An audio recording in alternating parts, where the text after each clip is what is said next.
Hello and welcome to another episode of the Bastion Academy podcast. Today's episode is going to be what is the best workout program? And it's a pretty generic title. I was sitting here trying to come up with titles, but at the end of the day, it's kind of telling of the entire fitness industry because you'll see a lot of pretty broad claims in terms of what the best workout program is, whether it be for strength, building muscle, bodybuilding, endurance, running, whatever it may be. And there's so many coaches, influencers, websites all claim they have the best workout program. So, is there even a best workout split? Is there one? At the end of the day, I think it's a really silly question because there's so many high level athletes and so many paths to success. I've personally run a lot of different programs, made a lot of progress on many of them. And yes, there are definitely programs that are better than others. And at the end of the day, the most important factor you have to consider here is whichever one you're going to stick to, whichever one you're going to be the most consistent with, is going to be the one that you'll be most successful with. Yes, that's very true. There's obviously a lot of individualization and personalization to programming. But however, I do see a common mistake where a lot of people take this to too much of the extreme. We're like, hey, I do this program set because it works for me, or I do this program because it works for you. When in reality, working for you is a really broad term because at the end of the day, we're all humans. We all have very similar anatomy, all very similar physiology in terms of how we respond to exercise, how we respond to stress, strength training, cardio. And so to make a broad claim of this program works best for me, I'm going to stick to this program just because it works for me, is a slippery slope to fall down on that I've seen many younger athletes say to themselves. So something to be careful of. Obviously, whichever one you'll stick to, whatever you enjoy is really important. Enjoyability is incredibly important, but don't let that gatekeep you away from actual productive programming methods. And obviously, it also depends on the goal. There's so many routes you can take, and competitive goals are a completely different topic for programming. If you want to specialize and compete in a certain sport or get better at a certain movement or exercise, an entire program will be designed to fit that one specification. You want to get really good at marathon running, everything in that program is going to go towards supporting how long can you run for 2 to 3 hours at a time. And obviously, health will be important. Managing joint stress will be important in that program. But the vast majority of the program is strongly just considering how long can you run and how fast. Because optimizing human performance for a single event requires extremely specialized programming to the point where most other components of health and longevity are thrown out the window for the sake of performance. And, for most people, though, what this podcast will be most concerned with is health or aesthetics. Aesthetics meaning, how do you look? How does your physique look? How much muscle do you have? What body fat percentage are you on? Or are you at? Or somewhat of a mix of both health and aesthetics. And I will say there's definitely a spectrum or a trend where you'll see younger people, younger athletes, maybe under 30 years old, will almost always prioritize aesthetics a lot more than people in their 40s and above will tend to consider their health a lot more in their exercise and their programming. Obviously, I think everyone cares about their aesthetics to a certain extent, but it is definitely a trend where younger people will care more about their aesthetics than older folks because obviously they haven't faced the consequences of having a body that is not able to keep up with them. So this podcast is more so specifically for the general population. There will be episodes in the future talking about more specialized approaches towards, competitive sports like running, endurance sports, strength events, or even bodybuilding. But for the sake of this episode, most people are going to be interested in either chasing longevity-based outcomes or aesthetic-based outcomes. And so that's what we'll be focusing on today. So what is the difference between training for muscle versus longevity? I think a lot of people get this mixed up because especially in the social media news and content and literature out right now, a lot of literature and discussions are based off of muscle, right? Muscle mass is extremely important for longevity. And it is. It's a huge metabolic organ. It essentially keeps your A1C and your blood sugar in a good spot and also prevents muscle atrophy with age, which is a very high leading cause of all cause mortality, which is just like falling and breaking a bone or not having the muscle to move. And muscle is also very important for keeping your brain healthy. So if you don't have enough muscle with age, you lose cognitive function. So obviously muscle growth is important, but it's missing a really big part of the picture by ignoring multiple other components of fitness and other bodily systems. So maximizing muscle growth is really just maximizing strength via weight training. It's one variable, right? You want to move as much weight as you possibly can using one muscle. If you want to grow your chest, do as many exercises that train the chest, like bench press or chest flies, anything that abducts that humerus, that upper arm to the chest. Do as many exercises that replicate that movement alone, and that will grow the muscle. And so it's about minimizing the noise around overall movement and really specializing in really linear planes of motion to maximize the muscle growth of a certain muscle group. Maximizing longevity, on the other hand, is a ton of different variables, right? You're maximizing strength, coordination, power, mobility, speed, and aerobic capacity. And longevity is more so concerned with reducing risk of all-cause mortality, disease, accidents like falling, and improving overall quality of life. And as we discussed on previous podcasts before, improving health, improving overall quality of life via exercise, longevity-based practices, improves your ability to succeed in life overall. Your senses literally sharpen as a result of being more metabolically healthy when you train your nervous system, and your mitochondria are more efficient. They have higher density. They have better function. You're able to produce ATP, the energy currency of the body, more productively, and the entire body benefits as a result, right? You actually, the colors pop more. You can smell better. You're more sensitive to touch and other senses, and goal-oriented behavior actually improves. You feel more motivated to achieve things. Life feels more colorful in general. You feel more alive because you're more in touch with your senses and what your body needs. So while longevity-based training is training to not die, right, you're also training to live a better life now, because inherently the longer that you live means the better you're going to feel right now at this very moment. And so training for muscle growth also improves our lives this way, but not to the same extent. Obviously, the musculoskeletal system and building muscle indirectly impacts our health through a number of different markers. It improves metabolic health, just as one improves brain health just by having more muscle mass on you. But these systems work synergistically together. So by training multiple parts of the body, not just the muscles, but actually your nervous system, your cardiovascular system, synergistically, they work together to actually improve overall quality of life and improve your overall longevity, which training muscle cannot achieve alone. And again, with muscle growth, it's more so concerned about the musculoskeletal system. With the body, there's about 10 different systems in the human body. With longevity, you're more so training directly the musculoskeletal system, the nervous and cardiovascular systems. So training for longevity trains these three systems directly, which then has an effect on the other 7 bodily systems: your respiratory, reproductive, endocrine, immune, urinary, integumentary, and digestive systems. The reason I'm focusing on the nervous, musculoskeletal, and cardiovascular systems is because these are the most directly trainable systems with physical exercise, right? You can't really train your urinary system with physical exercise as much as you could with your nervous system, because the nervous system is directly tied. Nerves run down the spinal cord out into your peripheries and actually attach via motor units to muscle fibers to get them to contract and relax. And so they're directly working with one another. And so by training your nervous system and training your muscles to coordinate properly, to move better, training your balance and your reaction time, it actually inherently trains the nervous system to become more alive, more awake, which can help prevent falls in the future, helps prevent discoordinated movement in the future, which can lead to injuries, improves your biomechanics with age. And so digestive is another system that is somewhat trainable, but I'm more so focusing here on physical exercise, because you can actually train your digestive system to handle and uptake more food. You can input the right foods like probiotics like kimchi or sauerkraut, or fiber-based foods, soluble fibers and insoluble fibers, to actually enhance the microbiome of the gut, and that can actually train the gut to work better. But in this case, we're focusing on the musculoskeletal system, nervous, and cardiovascular. These are the systems that are directly trainable via exercise for the most part. And for longevity-based fitness, you really want to be training the 11 components of fitness. So there's more or less 11 components that you want to think about here.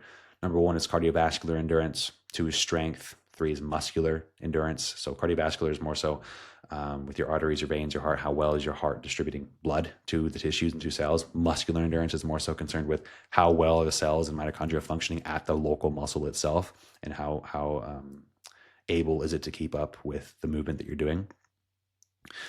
Flexibility, how well can you move at your end ranges of motion, passively and dynamically. Speed, how fast can you move period, using body weight. Power is another one that's pretty closely related to speed, in my opinion. They're almost overlapping, but power is more so how fast are you able to move heavier weights. So when you think about power, I usually think in training roughly 40 to 60% of your 1 rep max of a certain exercise, and you're training to move that weight as fast as you possibly can. Whereas speed is mostly, you're thinking about moving your body weight as fast as you possibly can. So speed, more so sprinting, period, just with your body weight. Power, you can kind of think of sprinting with maybe a sled behind you. Agility, how fast can you move side to side, change directions. Balance, how well can you balance on one foot. And coordination and balance are kind of relatively the same. They have a lot of overlap, but coordination is more so, how well can you coordinate changes in movement and be precise with taking a step or catching a ball. Balance is more so, how well are you able to use small muscles in like the foot when you're balancing on one foot, as an example. Reaction time, how quickly you're able to react to mistakes in your movement. Body composition is also 11th component to fitness, just because it has such a heavy impact on overall fitness longevity. Because if you are too high body fat, obviously you're not going to be very metabolically healthy, and you will face the consequences of that. Metabolic health is kind of the foundation for all of your fitness, because it indirectly impacts and directly impacts actually your cardiovascular endurance, muscular endurance, even your flexibility, just because the more fat tissue that you have on you, the less flexible you're going to be, because there's going to be more physical tissue in the way. When I was like bulking in bodybuilding, or I would cut down for bodybuilding, there would always be significant differences with how deep I could go on a lunge or a squat. Even when I wasn't even that overweight, just the difference in how lean I was, being 4% body fat versus, 15 to 18% body fat. My ranges of motion on certain exercises were actually quite different. And so knowing the differences between training for muscle, training for longevity, how do you go about designing a highly individualized program, in general? There's really 6 factors that you want to pay attention to here. Number 1 is specificity / the overall goal you're aiming for. What's the exact adaptation you're aiming for?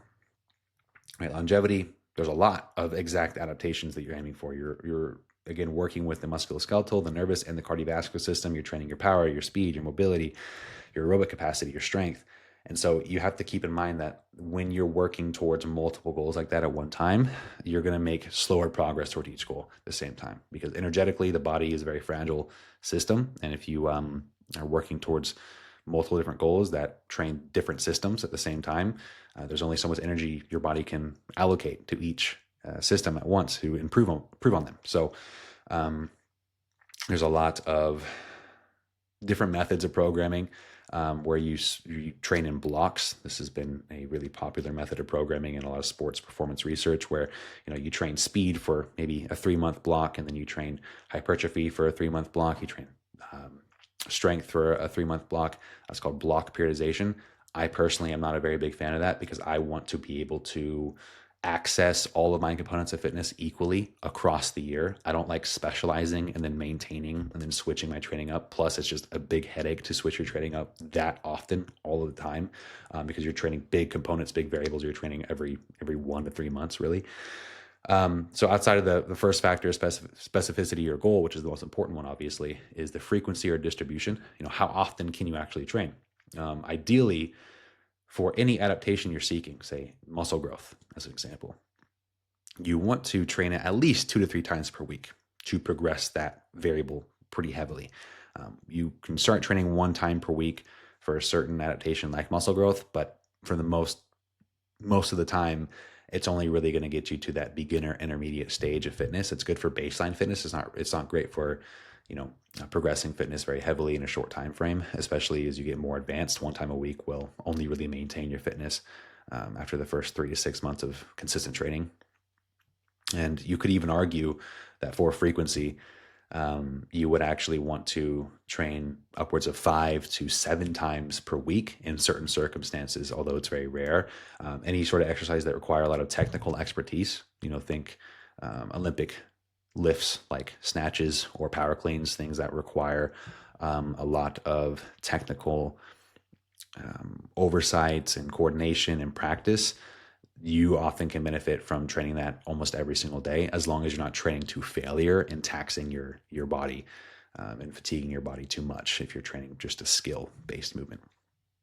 Otherwise, for muscle groups such as biceps or hamstrings, smaller isolated muscle groups in a bodybuilding context, you could train those 4 to 5, maybe even 6 times per week if it's a lagging muscle group on an athlete and they really want to bring it up. But most of the time, 2 or 3 times a week for most adaptations, including muscular endurance, cardiovascular endurance, coordination, balance, all of those components is pretty ideal.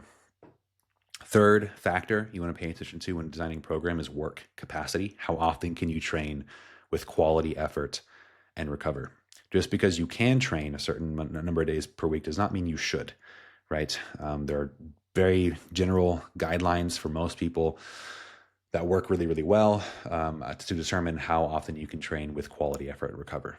As an example, most athletes will only be able to train, again, 2 to 3 times per week intensely for an exercise. This includes any sort of endurance training. If you're training high intensity exercise, like interval training as an example, high intensity interval training, most athletes can only get away doing that 2 to 3 times per week, 20 to 30-minute sessions at a time at near max heart rate. That also includes if you're training to failure for muscle growth or for strength purposes, a barbell squat as an example, 2 to 3 times per week is the most you're most likely going to be able to do that, for 3 to 5 sets at a time. Otherwise, you could disperse it a bit more frequently throughout the week, doing it every day, but only doing one set, or only doing for barbell squats, or maybe only doing 5 to 10 minutes of high intensity exercise. However, that's not what we have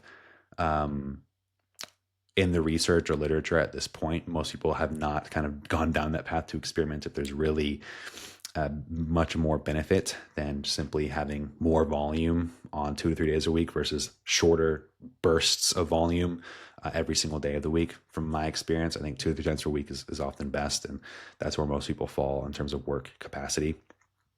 And it's also a dynamic system, right? So if you're training both for muscle growth, strength, and endurance is going to directly impact your ability to recover from strength training and vice versa. So you also have to kind of watch those two variables, make sure that you're recovering in time for your endurance sessions and also your strength training sessions, because that 2 to 3 times a week could turn into once a week if you are overdoing a certain variable in your training. The fourth component or fourth factor you kind of have to keep in mind when designing a program is the stimulus to fatigue ratio of certain exercises. What exercises are most productive? What dose are you prescribing these exercises in? Essentially, how stimulating is that exercise to achieve that certain adaptation you're looking for versus how fatiguing is it, right? Example, for squats, you want to grow your quads or your thighs and your glutes. If you do a barbell squat, that's going to target your quads and your thighs. However, because the way of a barbell squat is designed, you're balancing a whole barbell on your spine. So you're using a lot more stabilization from your core, other muscles, and your legs and your upper back to balance this movement, and requires a lot more energy, a number of calories that you're expending. And at the end of the day, more accumulated metabolic fatigue that will take you longer to recover from. So if the objective is purely to train your quads and glutes and to purely grow those, and you don't have any desire for training your core, training your coordination, anything like that with free weights, moving over to a machine-based squat pattern like hack squats, leg presses makes a lot more sense, because the stimulus to fatigue ratio is much higher. You'll have a lot more stimulus for a lot less fatigue compared to a barbell squat. That's just one example of many, but like really, what exercises are you choosing and why? Ideally, you're going to want to choose a lot of really stimulating exercises that aren't very fatiguing. Fifth factor is movement skill or neuromuscular proficiency. How well can you do a certain exercise? What exercise are you proficient at? For most beginners, you're not going to be good at much. You're only going to be good at really walking, and that's pretty much it. And you're going to have to spend some time learning how to walk again in terms of doing these new exercises. And which exercises require more technical skill, right? If you want to train power and speed, and you've never done an Olympic lift in your life, Olympic lifts are great for training power and speed, but if you've never done one in your life, it probably would be wiser to go ahead and just start with sprints instead, because that's more natural to what you've already been doing, which is walking. It's obviously not the same as walking, but there's a lot more components to a barbell lift like the power snatch than there is to sprinting. And so you kind of want to pick, if you are willing to pick up certain exercises that might train a component of fitness that you'd like to train, but if they require a lot of technical proficiency that you don't have, you might want to consider other options. And last factor is like, can you stick to it mentally? Are you enjoying the plan? Are you enjoying the progress? Are your goals and values aligned with it? Because at the end of the day, that's the most important. You're not going to stick to anything longer than a few months if you don't really enjoy what you're doing or you don't really know why you're doing it. So just as an example, using those factors, using that framework, how do you build out a muscle-based program? So for maximizing muscle growth and bodybuilding, you want extremely repeatable exercises. First off, nothing too fatiguing, right?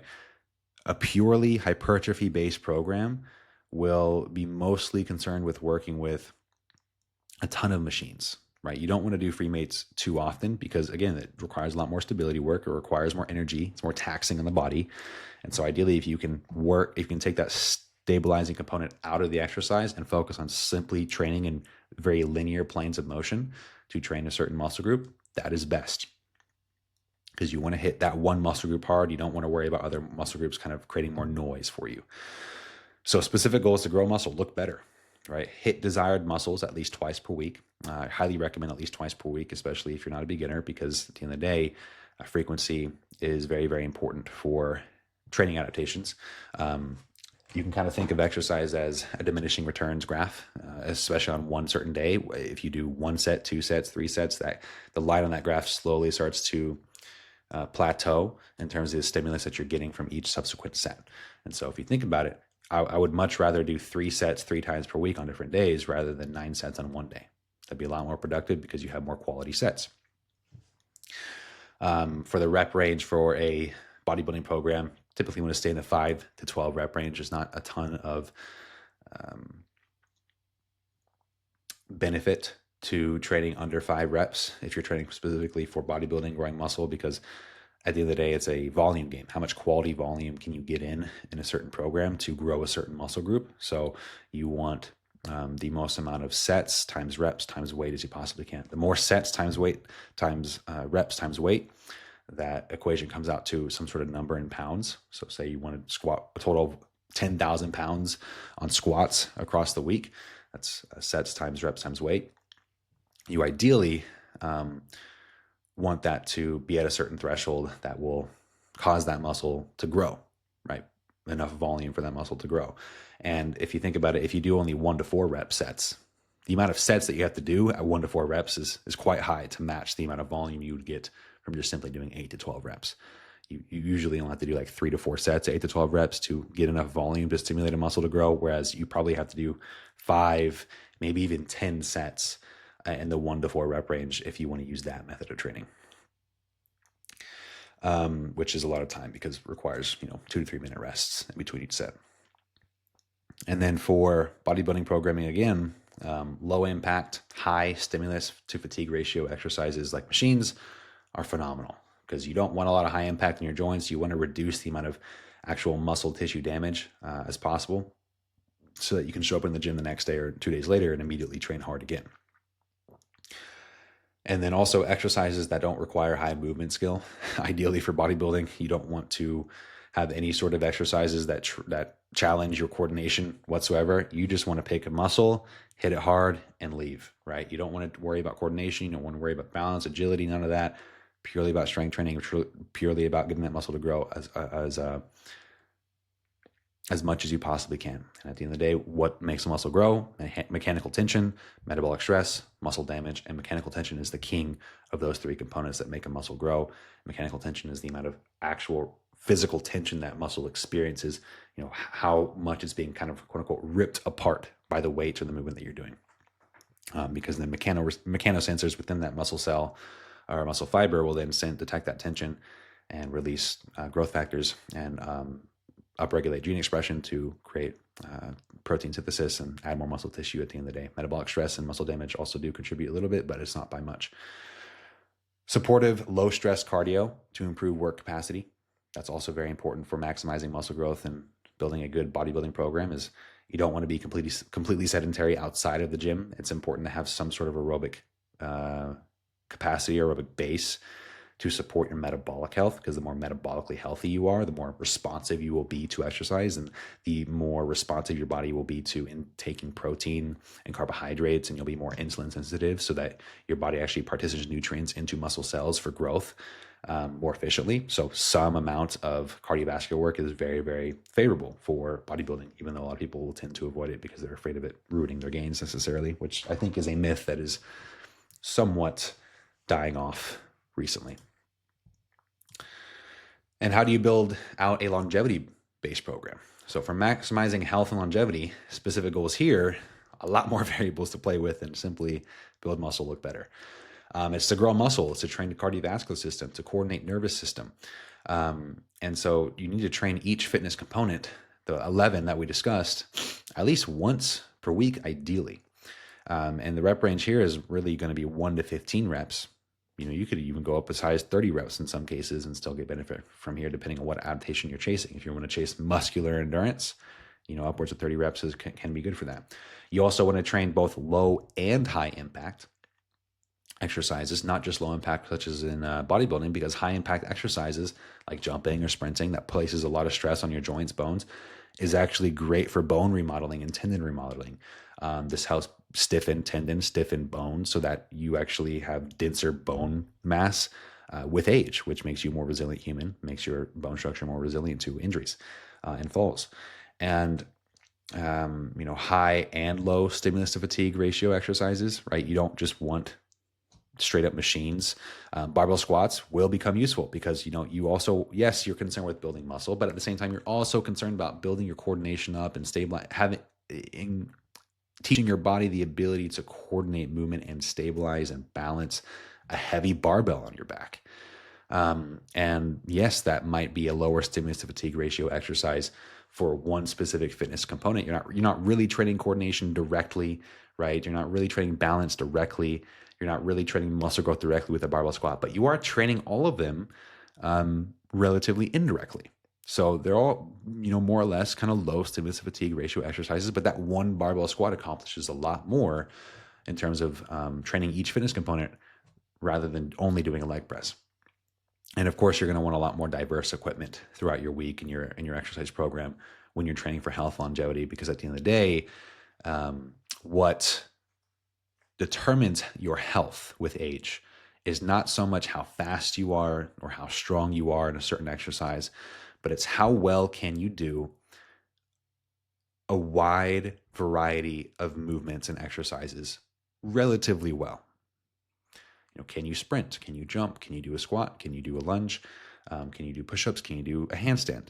How many of those random movements can you do relatively well? That determines how well you age. It's not necessarily how good your squat is or how strong your legs are. There's lots of studies that say, having a really strong lower body and muscle mass in your legs is directly tied to increasing longevity. Yes, that is one component. Yes, of course.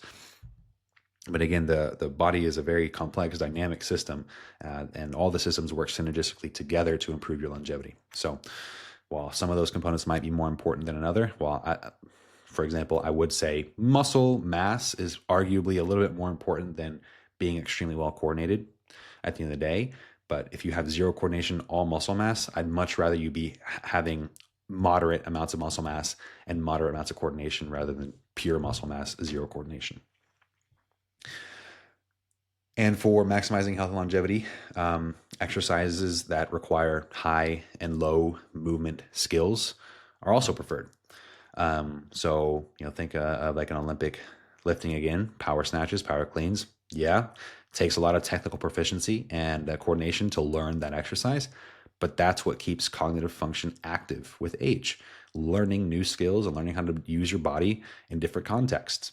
And so it's actually favorable if you are able to do a lot of weird different exercises relatively well that require a lot of different movement skills and technical proficiencies that teaches your body to move in awkward positions as you age. So when you find yourself in an awkward position that most other people will get injured in, you would be able to come out of it just fine because your body has been built to withstand awkward positions that you don't necessarily train directly. Just as an example, you pick up a heavy box off the floor, someone who's been doing deadlifts their whole life, even if that box is in an awkward position, versus someone who's never deadlifted in their whole life. I would bet the person who's deadlifted their whole life, even if the box is in an awkward position, will not get injured and the other one will. Lastly, for cardiovascular training, you want high intensity cardio and supportive low stress cardio, right? You don't just want supportive low stress cardio like with muscle growth. That obviously helps. Some sort of zone 2 cardio like walking, low heart rate, cycling or jogging can be very helpful for increasing circulation and increasing lymphatic drainage in your limbs and peripheries, which can help reduce cellular stress and inflammation. But also high intensity cardio is fantastic because when you train near max heart rate, this is one of the most potent stimulus for change in your body. Your mitochondria have to work overtime, your heart works overtime, and it teaches your cells to essentially get by with less oxygen. It teaches your cells to become more efficient, it teaches your heart to become stronger. Right, the left ventricle actually becomes stronger, stroke volume increases, your heart is able to pump more blood per beat with high intensity cardio. And imagine the effects of that long term on your age. If you can have a healthier heart that works better under stress, and you have cells that can get away with less oxygen, that are more efficient. And obviously, there's a lot more variables to consider with maximizing health and longevity here. We're basically comparing a program for bodybuilding versus a program for health. This is basic math versus advanced algebra. And no hate to all the bodybuilding coaches out there, all the runner coaches out there. But the coaches that really, try to understand the human body as a whole and, coach all components, nutrition, mindset,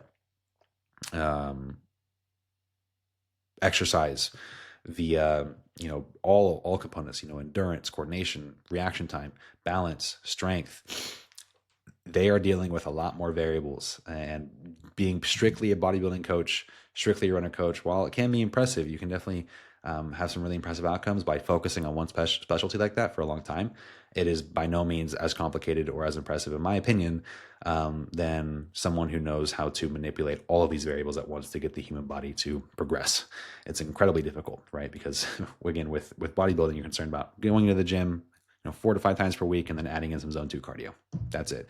With this, you're having, again, the 11 components of fitness. I don't want to rehash them over again, but there's a lot. And so at the end of the day, there's so many examples for each style of training. There's infinite examples.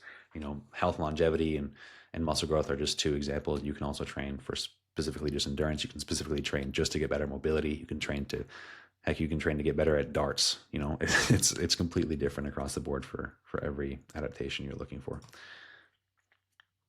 So just as an example of like a 4 times a week program, right? Using that framework, what would a bodybuilding program and a health longevity program look like for 4 times per week if you want to go 4 times per week? So for bodybuilding, again, if we really want to focus on muscle growth and hypertrophy, we do maybe an upper lower split. For 4 times a week, that'd probably be the best program we can work with. And again, 5 to 12 reps to failure. You'd be using mostly machines and cables. Same thing on the lower body day, 5 to 12 reps to failure, machines and cables for the most part. And then you repeat that again, upper, lower. And then your cardio at the end of the day, maybe 8 to 10K steps. If you don't have time to do a 5th session, just have a background aerobic base of just 8 to 10,000 steps per day. A lot of bodybuilders do really well and can get away with just with that. Health and longevity, on the other hand, a lot more components. So 4 times per week, you might want to switch to an upper lower full body program because again, we want to train each muscle group twice per week, ideally. So moving to an upper lower full body program condenses the strength training aspect into 3 times per week rather than 4, giving us 1 day to work with for endurance. But we're still training each muscle group twice per week because of that full body.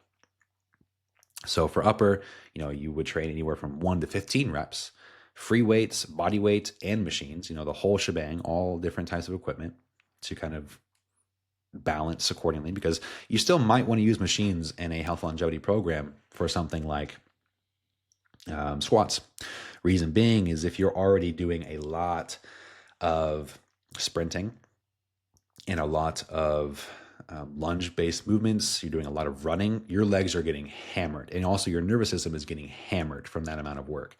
And so by switching over from barbell squats to pendulum squats or a leg press, you're saving yourself a little bit of fatigue, and you're already getting a ton of coordination work from sprinting, lunges, running, that, barbell squats don't really make a difference much. For your lower day, again, 1 to 15 reps, free weights, body weight, and machines, full body, same thing. And then endurance, you would have one day in there where it'd be 20 to 30 minutes near max heart rate, ideally. You could also do kind of a zone 2 to 3 cardio session for, upwards of 60 to 90 minutes if you prefer that. But I think the most time efficient option here for cardio is going to be 20 to 30 minutes near max heart rate for most people. And then you'll have mobility work built into each day, essentially. So before you even start exercise, you'll most likely have some mobility work like deep squats or controlled articular rotations for your hips, your shoulders, before you even start exercise, just to keep up with your mobility, make sure each muscle is getting used properly through a full range of motion, which can be neglected in a lot of bodybuilding programs, as an example. Power, and then you also build power and speed into the program itself. So starting your full body day, as an example, you'd probably just start with like 2 or 3 sets of sprints, right? You don't have an entire day dedicated towards power and speed for most people, because it's only going to be a 20 or 30 minute session anyway. You don't need a lot of power and speed work to start improving your power and speed. So more so just build it into those strength training days is the first thing that you do. So sprints and jumps are a great first start there. And then overall, the cardio would be, maybe focusing on a certain step count every single day, and then that high intensity interval training workout of 20 to 30 minutes near max heart rate. So once you kind of devise a program for yourself, obviously there's a lot more science to dive into, and a lot more programming variables and periodization techniques in terms of like what rep ranges you want to use, what machines you want to use, how many sets per week necessarily are you training each muscle group, that we didn't really dive into. This podcast isn't meant to be a complete granular analysis of how to build out a perfect program. It's more so gives you the framework, the tools to start thinking about it in the right direction. And then, depending on what adaptations you're looking to improve upon, say, you don't know much about how to train endurance, pick up a book, start reading a little bit about endurance and how to train that, and then come back here and use this framework to put together a program once you've learned how to put together an endurance and strength training program in isolation, because you can't really understand how to do this dynamically, create a program that trains all these fitness components at once dynamically without understanding each one in isolation and how they work and how to progress them. So what's next, after you put together a program and things are going well, you're following it. Most programs start very generic and then they get specific with experience. Most beginners can get on any program and they will immediately start seeing progress across the board. But as they become more advanced, more specialized, they need to get more and more specific. So as an example, and most advanced athletes or even intermediate athletes will run into a limitation, or they'll start to desire to chase a specific goal. So, after a certain amount of time, you're doing everything right, you're training, you're eating well, but then you get blood work done and your lipids and your blood sugar comes back high. That's an indication that you probably maybe need to change your training up. Obviously, nutrition is a big component of that. But maybe you're not doing enough zone 2 cardio or enough high intensity cardio. So that's something you might want to look back into your program and maybe specialize in that. Add more days where you're doing more cardio rather than strength training. So rather than having everything equally balanced across the week, doing, pouring more intensity and effort into one component of fitness. Or you might discover that you have a strength imbalance, right? Your legs are not keeping up with your upper body. So specialize in legs. Put a lot of the sets in your strength training workouts for your upper body down to like 1 or 2 sets and start, bumping up your leg exercises to 3 to 5 sets maybe. Or you might have some sort of chronic pain or injury that you're working around that is caused by some sort of strength imbalance around that joint. And so you'll need to focus on some sort of physical therapy or mobility exercises to get that in. So you have to specialize more so in mobility to fix that chronic pain or injury. And also something else that could totally happen is, as an intermediate advanced athlete, you just change your goals to completing a marathon, as an example. That's what I did. And I got bored of training just to be a bodybuilder and training for strength. So I wanted to start training more so for endurance, and I changed my goal to completing a marathon. So that's another valid reason that you'll change your program to be more specific, is if you're training for a pretty significant goal like marathon or high rocks or an Ironman, you obviously will want to keep in some strength training, some power and speed work in there, but it will probably be a lot less than what you were doing before. And so there's this concept of foundational versus specialized programs, whereas foundational is kind of what you start with. This is what most beginner and intermediate start with. You're building everything up at once equally. So you're training strength, you're training endurance, you're training mobility, all kind of equally every day throughout the week.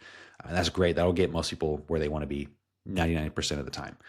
Specialized, you're choosing one or two things to improve on at once, maintaining everything else. When you specialize in something in a program, that doesn't mean you throw out everything that doesn't have to do with that specific adaptation. Say you want to get better at marathon training, you don't just throw out your strength training and focus on only running. You keep some strength training in there, but you just reduce the amount of volume and effort that you're putting towards it, so that you can have more energy and more work capacity for the running specifically. So no matter what you're doing with your fitness, you always kind of want to keep the other fitness components on the back burner, at least doing them once per week at the very least, to maintain those fitness components over time, so that you're not starting from ground zero when you do them later in life. And I would argue most people don't even ever need to worry about specialization unless they want to be an athlete, an advanced athlete. Because if you just start with one of these foundational programs and you follow it, you can probably get away with running the same program for a very, very, very long time. If you're just concerned about your health and you just want to be healthy, you don't really have to worry about changing programs or exercises up at all. You get one good program that works well for you. You might have to make a few tweaks here and there based on your individual anatomy and outcomes, but most of us can get away with following one program for 10, 20, 30 years because really the fundamentals of what trains your cardiovascular system, what trains your heart to be healthier, what trains your cells to be healthier, with the foundations of what trains your muscles to be healthier. There's only so many exercises that you do that achieve that adaptation. And there's no such thing as muscle confusion. You don't need a ton of variety or changing exercises every single week to shock the body. There's nothing like that. The only thing that shocks the body is adding more stress over time. And adding more stress over time for a specific muscle really just means increasing the weight of the certain exercise that you're doing for that muscle. Or for your heart, increasing stress over time, which again is a good thing. In short doses, you don't want chronic stress, but acute stress is great for your heart and for your body.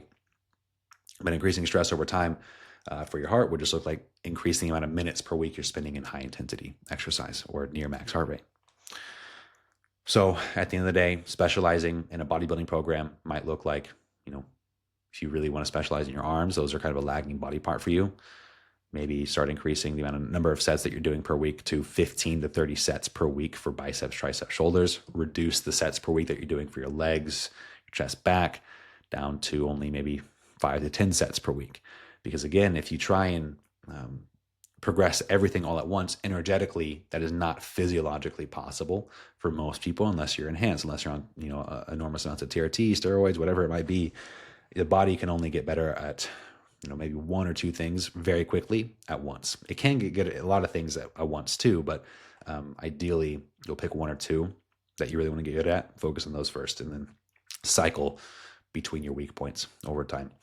And then for a health longevity-based program, again, there's so many components there you could choose to specialize in. There's not really one. I mean, you could even, in a health longevity-based program, you could also choose to specialize in your biceps if you wanted to.